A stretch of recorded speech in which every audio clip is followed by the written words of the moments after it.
everyone. We're the Good Doctors of Abbey Research. I'm Dr. Hinson. I'm Dr. Donnelly. And we are here with our continuing coverage of Netflix's The Crown. We're almost to the end of the season. Today we're talking about episode 9 called Paterfamilias, or the alternate title in which we find out the entire backstory between Philip and Charles's relationship. Yeah. It's pretty much what happens in the episode. Poor child raising. Poor child raising 101. Not as 101. Not as striking a title as Paterfamilias, so I think that's what they went with. But Pater is father, right? So yeah, it's father's family in Latin. Father's family in Latin. There we go. So in this episode, the Queen decides she wants to send Charles to Eton. And Uncle Dickie Mountbatten gets on that train like nothing else, which is hilarious. And he's just like, we have to get you all kitted out for Eton. But in a side note, yeah, go ahead. I was gonna say, it's like the story. It's like the City of Stars Hollow when Rory's going to Yale. Like that's exactly. On a side note, though, I enjoy these kind of interludes with Lord Mountbatten because all I ever knew of him was that he was killed by the IRA in 1979. And so, I knew that he was a beloved family member, but, I didn't really understand. And, now having watched his relationship with Philip being, his only living relative, basically, and Elizabeth and Charles, I understand now. I just kind of tangentially knew it was devastating, but now I really understand it. So thanks, Netflix. But Philip, screeches in and goes, no, hold the phone. He's going to Gordonston. Which is in the Scottish Highlands and looks like the hellscape of the Scottish Highlands if you were going to a boys' school in the 1970s or 60s.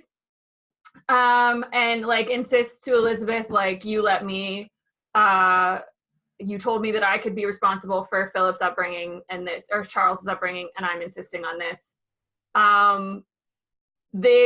He has all of these horrible experiences himself, Philip, from Gordonston, that he remembers rather fondly.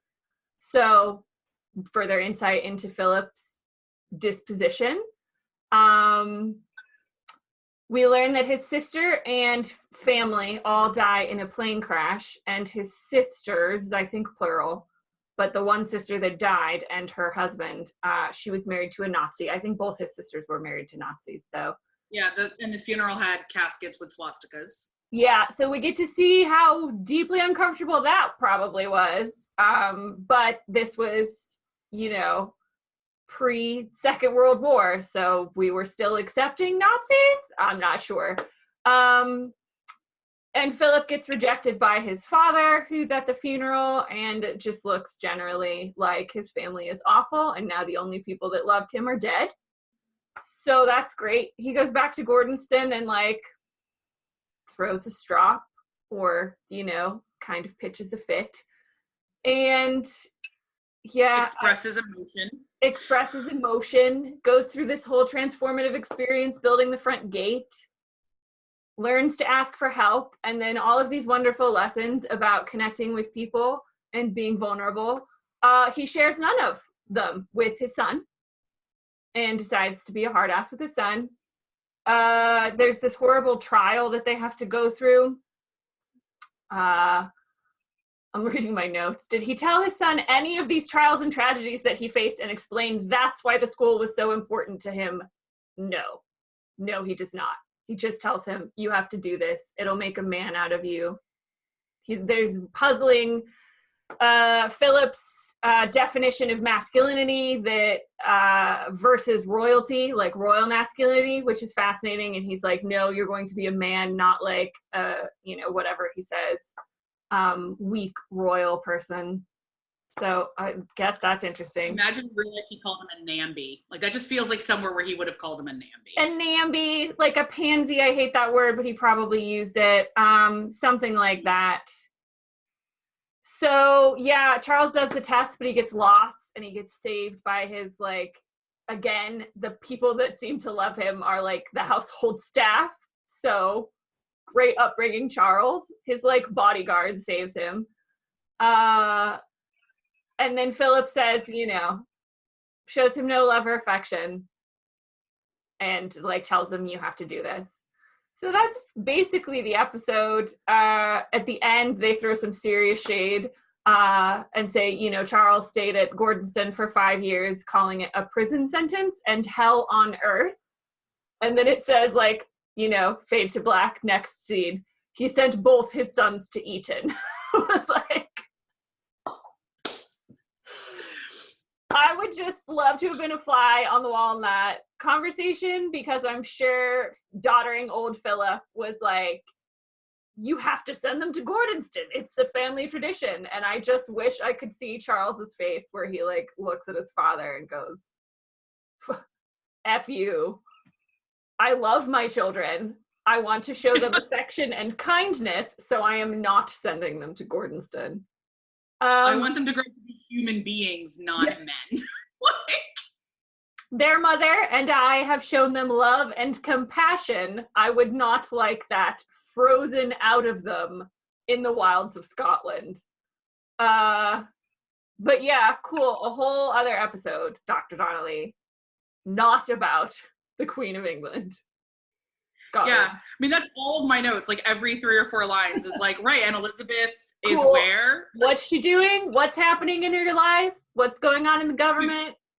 Could Charles have written her a letter about how miserable he was, and we could have read the letter with her? Like, I just start spinning ways I would have told the story. Was Claire Foy like out of town? Did she have to miss what's happening? Yeah, I mean, it explains a ton. And like one of the things that we were talking about off camera is that in the UK, there are 2 versions of every history at least. Yeah. One is the official line and the other is what everybody knows happened. Yeah. And this is the relationship between Philip and Charles is one of those things with a really specific divide. Like, I know people that have been royal watchers their whole lives who will tell you there is no way they believe that Philip loved his child. But they don't think he was capable of it. And that's because it had been beaten out of him. Yeah, that's the thing that really puzzles me about this show, right? It's because, and like there's a scene in this episode where, if I'm remembering correctly, where like Philip comes home, or he's brought Charles back from Gordonston after the test. Yeah. And he like gets out of the car. And the only people, like the people that come and comfort Charles are the wait staff, like the household staff. And Philip runs after Anne, Princess Anne, and like goes and frolics and plays with her. He shows affection to his children. They showed us in the first season, he was like the only one that spent time with them because the queen was like becoming the queen.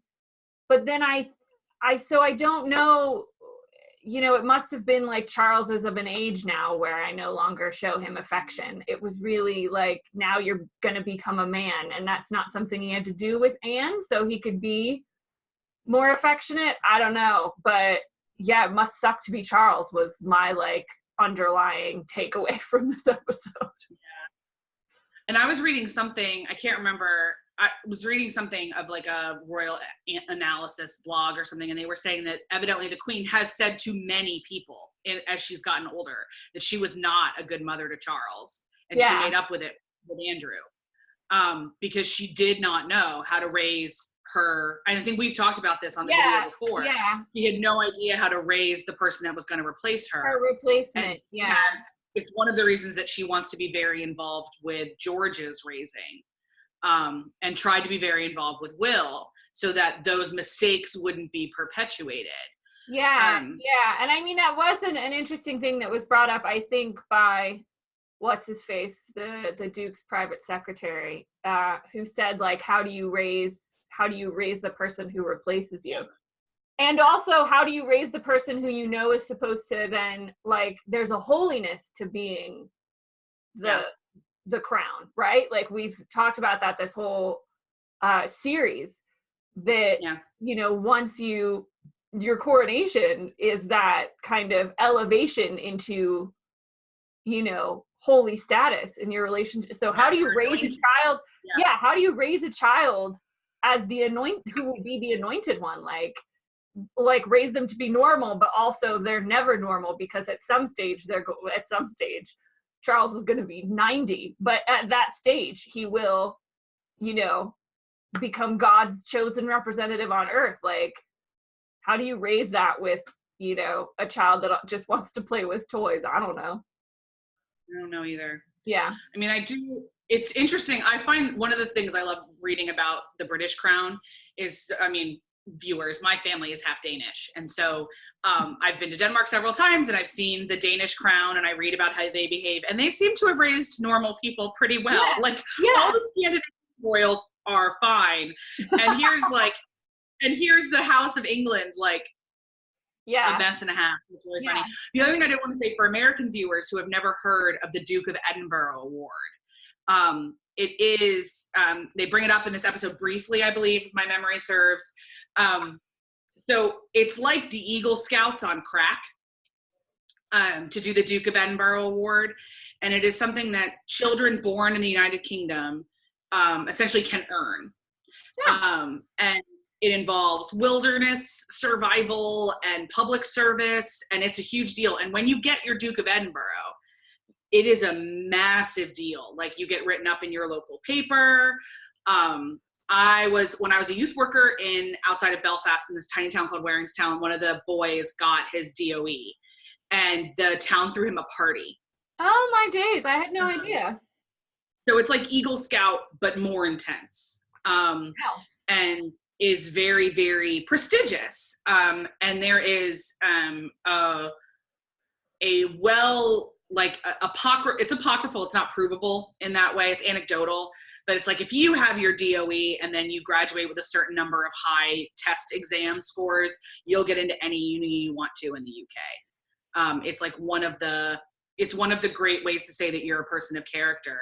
Can only young men get? No, girls can do DOE. Okay. I don't, but that's newer. And that might have been like the 90s. I know a girl who did her DOE, but they might call it something different. Interesting. Gender dynamics. That's really fascinating. I had no idea. Yeah. It was like a thing. It's a major thing. Ooh, cool. And it's not a huge thing among like about half the population of Northern Ireland. Like my husband would have never gone for his Duke of Edinburgh. Yeah. But the other half, you also have to have a little bit of money to do it.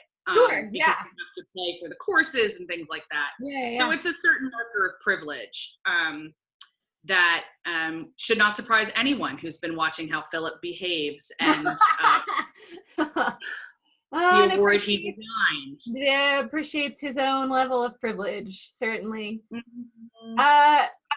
So I think, that's all I really have. I think it'll be fascinating because they've given us, almost by accident, a lot of insights into Charles in this episode. Yeah, and I'm really hoping, as we film this, it's December of 18, and the third season is approaching quickly, which we're excited about. And they've casted them, because I know I saw, I know you're shocked that we follow all of the casting news, but we do. All of it. They've casted the young royals. So they've casted Charles and Anne. Certainly, Googling I think. Right now, who is it? I don't think we know them. I think they're going obscure. No, I think they're British. They're British things. But this is supposed to be like Olivia Colman is supposed to be the 70s and the 80s, I think. So I think we meet Camilla because he met her at. I think we do because I think they cast Camilla. Yeah. Oh, we get to meet Camilla. That makes me happy. I think it's the late 60s into the 80s. Okay. Oh yeah, here we go. Because he's a teenager. Somebody says Charles, Camilla, and Anne are going to be pretty interesting characters because they're all coming into their own. Yeah. So now we know a lot more about Charles and his relationship, at least with his father, and sort of with his mother, because she doesn't run downstairs to greet him when he comes home either. And he just gets taken away by I don't know what. Yeah, Charles met Diana in 1977. When did he meet? And so that's the 4th season, not the 3rd season.